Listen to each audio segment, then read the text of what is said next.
Assalamualaikum warahmatullahi wabarakatuh. Waalaikumsalam warahmatullahi wabarakatuh. Perkenalkan, saya Zainal Abidin Eskom, calon guru penggerak angkatan 7 dari Kota Surakarta. Kali ini saya akan melakukan wawancara dengan kepala sekolah di tempat saya mengajar untuk pemenuhan tugas modul 3.1, yaitu tentang pengambilan keputusan. Dan saya sudah bersama beliau, Ibu Kepala SMP Negeri 20 Surakarta. Bu, apa kabar Bu? Alhamdulillah baik. Sehat Ibu? Iya, alhamdulillah sehat-sehat. Mohon Ibu untuk berkenan untuk memperkenalkan diri. Iya. Terima kasih Pak Zainal. Assalamualaikum warahmatullahi wabarakatuh. Waalaikumsalam warahmatullahi wabarakatuh. Saya Lili Sri Wahyudi SPD MPD selaku Kepala SMP Negeri 20 Surakarta. Dalam hal ini berkaitan dengan kegiatan calon guru penggerak Bapak Zainal Abidin Eskom. Baik Bu, sebelumnya terima kasih atas waktu dan kesediaan Bu Lili untuk membersamai kami dalam tugas CGP ini Bu. Bu, langsung ke pertanyaan ya Bu. Monggo. Selama ini bagaimana Bu Lili dapat mengidentifikasi kasus-kasus yang merupakan dilema etika ataukah sebagai bujukan moral Bu? Nah, cara panjenengan mengidentifikasi bagaimana ya Bu ya? Pertama kali kita menggali data-data sebanyak-banyaknya dari pihak terkait maupun pihak lain yang bisa dijadikan untuk panduan identifikasi kasus tersebut, termasuk dilema etika yang panjenengan maksud tadi. Oh gitu. Ya, jadi mengumpulkan data dulu ya Bu ya. Iya.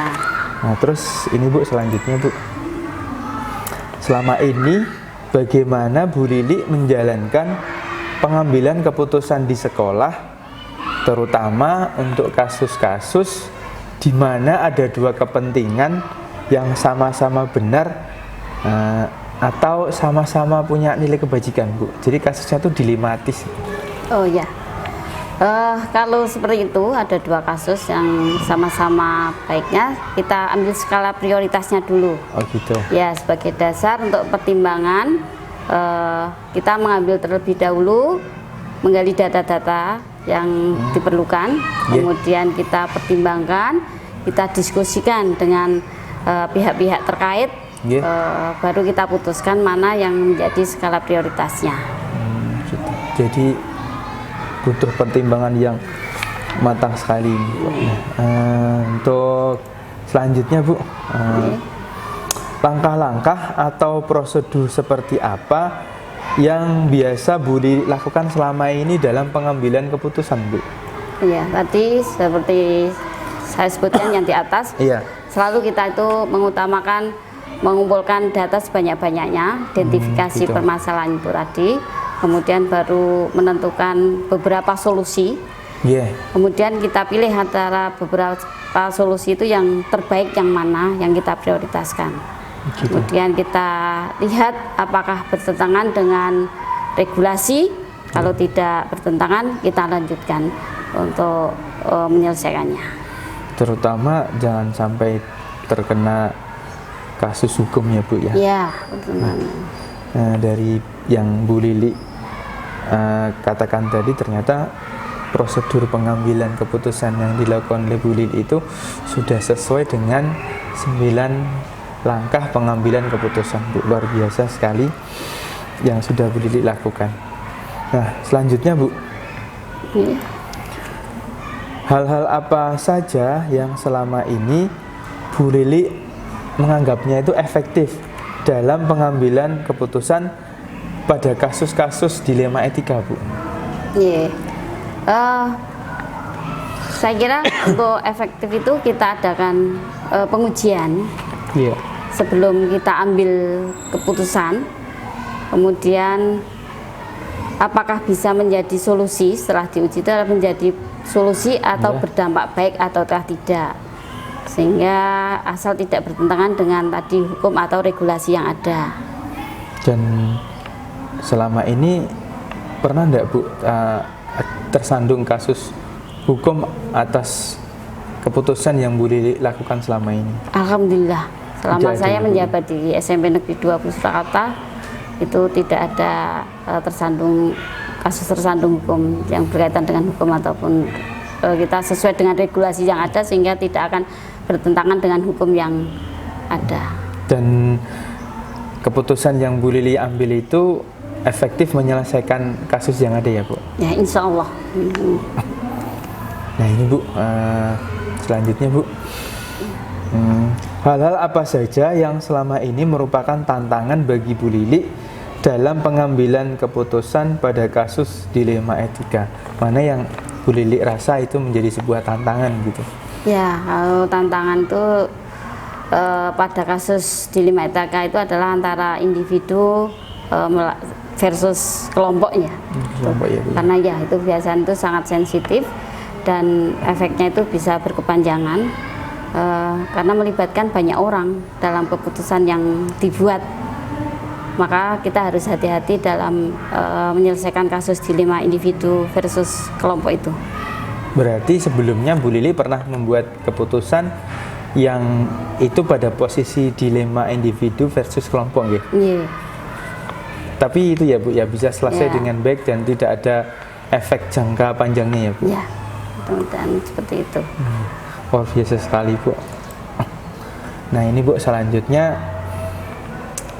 Bu Lili itu punya tata kala atau jadwal tertentu di sekolah dalam penyelesaian kasus dilema etika, atau ketika ada kasus langsung diselesaikan, atau dijadwalkan dulu Bu? Biasanya seperti apa Bu? Harapan kita tidak ada kasus, tapi namanya kita itu suatu organisasi, itu tidak mungkin tidak ada kasus, tetap ada meskipun itu ada skala kecil, ringan ataupun skala sedang maupun berat. Ya, tapi harapannya itu tidak ada. Namun jika ada, kita bisa mengusahakan secepatnya selesai supaya kasus tersebut tidak berlarut-larut. Karena kadang solusi munculnya dalam beberapa waktu setelah kita tampung kasusnya itu, yang pasti pengambilan keputusan itu dilakukan dengan prosedur yang sudah kita tetapkan. Gitu ya Bu. Nah selanjutnya Bu, adakah seseorang atau teman atau faktor yang selama ini membuat mudah Bu Lili itu mengambil sebuah keputusan dalam kasus-kasus dilema etika Bu? Ya, staf saya sangat membantu dalam hal ini. Staf sekolah itu sangat membantu baik dalam mengumpulkan data maupun informasi. Kemudian keputusan saya ambil dengan cara berdiskusi dengan teman-teman staf itu. Kemudian dari banyak informasi. Hal ini yang bisa membantu adalah dari rekan sejawat juga, manakala sudah mengalami kasus yang sama dan keputusan yang diambil bisa diterapkan di sekolah dengan cara refleksi untuk melihat efeknya itu negatif atau positif. Itu salah satu faktor yang membantu kita dalam menyelesaikan kasus etika tersebut. Jadi tidak langsung atas keputusan Bu Lili sendiri ya? Berarti kita kan ada staf yang bisa membantu baik ke dalam maupun keluar tentang urusan sekolah. Meskipun Bu Lili sebetulnya punya hak prerogatif untuk langsung memutuskan itu. Ya, berarti kita akan lebih aman dan lebih nyaman dan solutif kalau itu diselesaikan dengan bersama-sama dengan teman-teman staf. Iya. Nah ini Bu, pertanyaan terakhir Bu Lili. Dari semua hal, semua penjelasan yang sudah Bu Lili katakan, itu pembelajaran apa yang dapat diambil dari keputusan yang selama ini Bu Lili buat terhadap kasus-kasus dilema etika Bu? Pembelajaran pentingnya apa Bu? Ya, gini, dalam pengambilan suatu keputusan itu kita tidak dengan emosi, kita emosi. Kemudian kita harus dalam kondisi tenang, kita menggali beberapa informasi, jadi banyak informasi atau data-data, kemudian baru kita mengadakan refleksi Gitu ya, Bu. Dan bersama-sama teman-teman bisa ambil keputusan apa yang terbaik untuk menyelesaikan kasus itu. Berarti artinya di SMP 20 ini dalam setiap pengambilan keputusan Bu Lili itu sudah punya standar sendiri ya, Bu? Iya. Istilahnya SOP ya, Bu ya? SOP-nya untuk penyelesaian kasus itu kita punya. Baik, Bu. Terima kasih atas waktunya dan penjelasan-penjelasan yang Bu Lili berikan. Itu akan sangat berguna bagi saya sebagai calon guru penggerak. Semoga nanti bisa banyak manfaat yang bisa saya terapkan ke SMP Negeri 20 Surakarta. Amin. Baik, Bu, terima kasih. Assalamualaikum warahmatullahi wabarakatuh. Waalaikumsalam warahmatullahi wabarakatuh.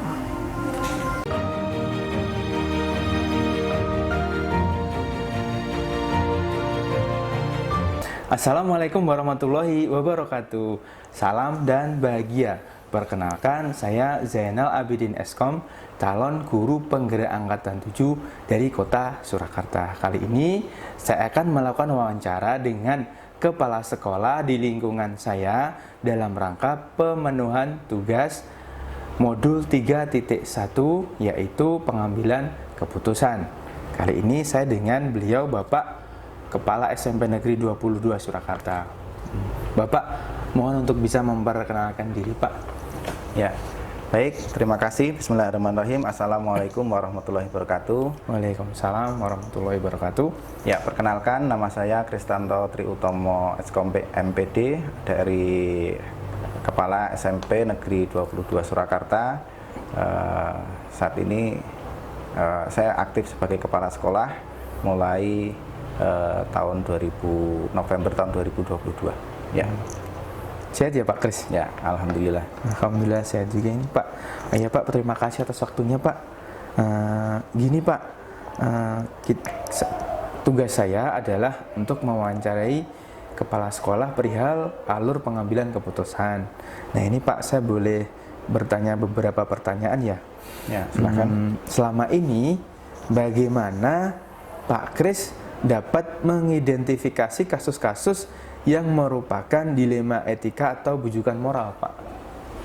Ya, yang pertama untuk masalah identifikasi kasus yang banyak dengan dilema etika tadi, yang jelas adalah data di sini diperlukan di awal. Jadi gitu. Kita pertama adalah menggali data sebanyak-banyaknya, baik itu dari pihak-pihak yang terkait, baik itu yang terlibat di dalam kasus tersebut, maupun nanti pihak-pihak yang mungkin bisa untuk sebagai dasar kita untuk ngambil keputusan, mungkin dari stakeholder atau mungkin pihak-pihak yang bisa memberikan saran untuk masukan, seperti itu. Oh gitu ya Pak ya. Nah, terus gini Pak, selama ini bagaimana Pak Kris itu menjalankan pengambilan keputusan di sekolah Pak, terutama untuk kasus-kasus di mana ada dua kepentingan yang sama-sama benar Pak ya, atau sama-sama mengandung nilai kebajikan Pak?